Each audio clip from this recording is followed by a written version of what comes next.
Hi, welcome back to our YouTube channel. അപ്പോൾ ഇന്നത്തെ വിശേഷം നമ്മളൊന്ന് എല്ലാവരും കൂടെ ഒന്ന് പുറത്ത് പോയതാണ് കേട്ടോ. പുറത്ത് പോകുന്നതിൻ്റെ മെയിൻ ഉദ്ദേശം ഈ കിടന്നുറങ്ങുന്ന ആൾക്ക് ഇഡ്ഡലി കഴിക്കാൻ വേണ്ടിയിട്ടാണ്. ഇഡ്ഡലി ഭയങ്കര ഇഷ്ടമുള്ള ആളാണ് കേട്ടോ ഞങ്ങളെ വീട്ടിൽ. അപ്പം നമ്മളതിന് വേണ്ടിയിട്ട് ലക്കിടി വരെ പോവാണ് കേട്ടോ. നമ്മൾ സ്ഥിരമായിട്ട് പോയി കഴിക്കുന്ന സ്ഥലത്ത് ഇഡ്ഡലിയൊക്കെ കിട്ടണമെങ്കിൽ ഒരുപാട് ലേറ്റ് ആവും. അപ്പോൾ ഇറങ്ങിയ സമയത്ത് നല്ല മഴയാണ്, നല്ല കോടമഞ്ഞൊക്കെ ഉണ്ട് കേട്ടോ അവിടെ. അപ്പോൾ നമ്മൾ വണ്ടിയൊക്കെ പാർക്ക് ചെയ്തു, ഇഡ്ഡലി ഓർഡർ ചെയ്തിട്ടുണ്ട് കേട്ടോ. ഇതൊരു കുഞ്ഞു ഇഡ്ഡലിയാണ് കേട്ടോ. ഈ ഇഡ്ഡലിയാണ് പാപ്പുവിന് ഭയങ്കര ഇഷ്ടം കേട്ടോ. അതിങ്ങനെ അവൾക്ക് കഴിക്കാൻ കറക്റ്റായിട്ടുള്ളൊരു സൈസാണ്, അതുകൊണ്ട് അവൾക്ക് ഭയങ്കര ഇഷ്ടമാണ്. ഞാനൊരു മസാല ദോശയായിരുന്നു കേട്ടോ പറഞ്ഞത്. ആമി പ്രത്യേകിച്ചൊന്നും പറഞ്ഞിട്ടുണ്ടായിരുന്നില്ല, കാരണം നമ്മളെല്ലാവരും വീട്ടിൽ നിന്ന് ഫുഡൊക്കെ കഴിച്ചാണ്. ഞാനും പാപ്പും മാത്രമായിരുന്നു കേട്ടോ കഴിക്കാതിരുന്നത്. അപ്പം നമ്മളൊരു ഉച്ച കഴിഞ്ഞിട്ടാട്ടോ പോയിട്ടുണ്ടായത്. അപ്പോൾ ആ സമയത്ത് ഞാനും പാപ്പും മാത്രം കഴിച്ചു കേട്ടോ. അപ്പോൾ നമുക്ക് ഇനി ഫുഡൊക്കെ കഴിച്ചിട്ട് ഇന്ന് അധികം എവിടെയും പോകാനൊന്നുമില്ല, ഒന്ന് തറവാട്ടിൽ ജസ്റ്റ് കയറുക, എന്നിട്ട് തിരിച്ച് വീട്ടിൽ പോകാമെന്നുള്ളതാണ് കേട്ടോ. അപ്പോൾ എല്ലാവരും ജ്യൂസും അതുപോലെ വേറൊരു സ്നാക്സ് ഉണ്ടാവുന്നു. അതൊരു കർണാടക സ്റ്റൈലിലെയാണ് കേട്ടോ. അപ്പോൾ അതിൻ്റെ പേര് എനിക്കറിഞ്ഞൂടാ. അപ്പം അതൊക്കെ കഴിക്കുകയാണ് കേട്ടോ നമ്മളെല്ലാവരും. എനിക്ക് ഈ ചായ നല്ല ഇഷ്ടമായി കേട്ടോ. നല്ല ചൂട് പാൽ ചായ നല്ല രസമുണ്ടായിരുന്നു. അപ്പോൾ അതൊക്കെ കുടിച്ചു. പിന്നെ പാപ്പുവിന് പോകുന്ന സമയത്ത് നമ്മൾ എന്ത് ചെയ്തു, അവിടുന്ന് പാർസൽ കൊടുത്തിട്ടോ അവർക്ക് രാത്രി കഴിക്കാൻ.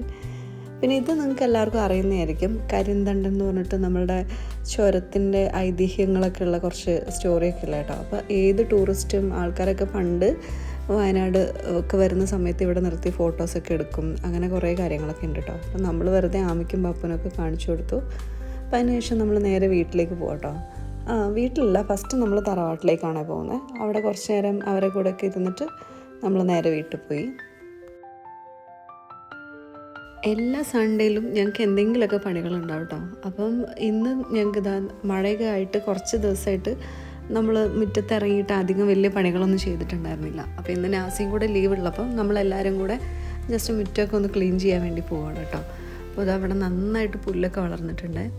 ഇതൊരു നല്ല ചെടിയാണ് കേട്ടോ. ഇതിൻ്റെ പേര് സൺഡേ മൺഡേ എന്നാണ് കേട്ടോ. ഇതിന് വേറെ എന്തൊക്കെയോ പേരുകളുണ്ട്, എനിക്ക് കറക്റ്റ് അറിയില്ല. പക്ഷേ ഇതിലൊരു വൈറ്റും ഒരു പർപ്പിൾ കളറിലുള്ള പൂക്കളുണ്ടാവും കേട്ടോ. നല്ല ഭംഗിയാണ് കാണാൻ വേണ്ടിയിട്ട്.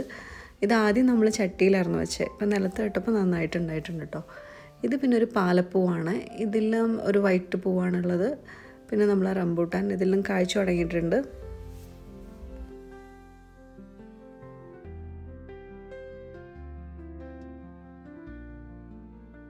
ഇത് നല്ലൊരു പ്ലാന്റാണ്. ഇതിൻ്റെ പേര് വരുന്നത് രുദ്രാക്ഷ ഹൈബ്രിഡ് പ്ലാന്റ് എന്നാണ് കേട്ടോ. ഭയങ്കര വലിയ പേരൊക്കെയാണ്.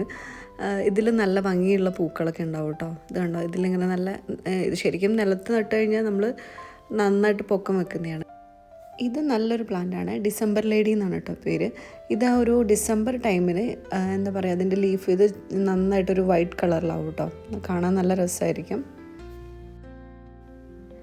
നമുക്കിങ്ങനെ കുറഞ്ഞ ഏരിയ ഉള്ളൂ കേട്ടോ നമ്മളുടെ ഒരു വീട് നിൽക്കുന്ന സ്ഥലം എന്ന് പറയുന്നത്. പക്ഷേ ഉള്ള സ്ഥലങ്ങളിലൊക്കെ നമ്മൾ കുറച്ച് ചെടികളും ഫ്രൂട്ട്സും അതുപോലെ നമുക്കിഷ്ടപ്പെട്ട ചെടികളൊക്കെ വെച്ചിട്ടും ഇപ്പോൾ പാരിജാതമൊക്കെ ഉണ്ടായിട്ടുണ്ട്. അപ്പോൾ അതിലൊക്കെ നിറച്ച് പൂക്കൾ ഉണ്ടാവാറുണ്ട് കേട്ടോ. അപ്പോൾ രാത്രി സമയത്ത് നല്ല സ്മെല്ലൊക്കെയാണ്. അപ്പോൾ ഞങ്ങളെല്ലാവരും അതൊക്കെ ഭയങ്കര എൻജോയ് ചെയ്യുന്ന ആൾക്കാരാണ് കേട്ടോ. അപ്പോൾ അതുകൊണ്ട് തന്നെ നമുക്ക് ഈ ഒരു ഏരിയയും നമ്മളുടെ വീടിൻ്റെ ഒരു കുഞ്ഞു സ്ഥലമാണെങ്കിലും നമ്മളെല്ലാവരും നന്നായിട്ട് എൻജോയ് ചെയ്യുന്ന ആൾക്കാരാണ് കേട്ടോ. എനിക്കതുപോലെ മുറ്റത്ത് നല്ല വലിയ മാവും അതിൻ്റെ അടിയിലൊരു ഊഞ്ഞാലൊക്കെ ആയിട്ട് ചെയ്യുന്നതൊക്കെ ഭയങ്കര ഇഷ്ടമാണ് കേട്ടോ. പക്ഷെ നമുക്ക് അത്ര വലിയ ഏരിയ ഒന്നും ഇല്ലാത്തതുകൊണ്ട് നമ്മളുള്ളതിന് ഭംഗിയൊക്കെ മാത്രമാണ് കേട്ടോ ഇപ്പോൾ ചെയ്യാറുള്ളത്. നല്ല ഭംഗിയാണ്. പണ്ട് നമ്മൾ തറവാട് വീടുകളിലൊക്കെ കാണില്ലേ, നല്ല വലിയ വീട്, അതിൻ്റെ മുറ്റത്ത് വലിയൊരു ഊഞ്ഞാലൊക്കെ, അത് ഭയങ്കര രസമുള്ളൊരു കാര്യമാണ് കേട്ടോ. അപ്പം ഞാൻ എപ്പോഴും ഈ മുറ്റമൊക്കെ ക്ലീൻ ചെയ്യുമ്പോൾ എപ്പോഴും പറയും നമുക്കൊരു ഊഞ്ഞാലൊക്കെ ചെയ്യണമെന്ന്. പക്ഷെ അതിനുള്ള സ്പേസ് നമുക്കില്ല കേട്ടോ. ഇത് നമ്മളുടെ ടെർമിനാലിയാണ്. അപ്പോൾ ഇത് കുറച്ച് നല്ല വലുതായിട്ടുണ്ട്. അപ്പോൾ നമ്മളിതിൻ്റെ എല്ലാ വലിയ കൊമ്പുകളൊക്കെ വെട്ടി കൊടുക്കുകയാണ് കേട്ടോ. അങ്ങനെ നമ്മൾ ചെറിയ ഗാർഡൻ നമ്മൾ ക്ലീൻ ചെയ്തിട്ടുണ്ട് കേട്ടോ. നമ്മൾ പുല്ലുകളൊക്കെ വെട്ടിക്കൊടുത്തു, അതുപോലെ ചെടികളിൽ വളർന്നിട്ടുള്ള വലിയ കൊമ്പുകളൊക്കെ കട്ട് ചെയ്തു. അങ്ങനെ മൊത്തത്തിൽ ചെറുതായിട്ടൊന്ന് ക്ലീനാക്കി സെറ്റാക്കിയിട്ടുണ്ട് കേട്ടോ. ഇനിയിപ്പോൾ കുട്ടികളൊക്കെ ഓടി നടന്നാലും കുഴപ്പമില്ല, നമുക്ക് കാണാൻ പറ്റുന്ന രീതിയിൽ എല്ലാ പുല്ലുകളൊക്കെ ഒന്ന് നീറ്റാക്കിയിട്ടുണ്ട് കേട്ടോ. അപ്പോൾ ഇങ്ങനെയൊക്കെയാണ് നമ്മൾ ചെയ്തിട്ടുള്ളത് കേട്ടോ. ഒന്ന് ചെറുതായിട്ടൊന്ന് വൃത്തിയാക്കിയെടുത്തു.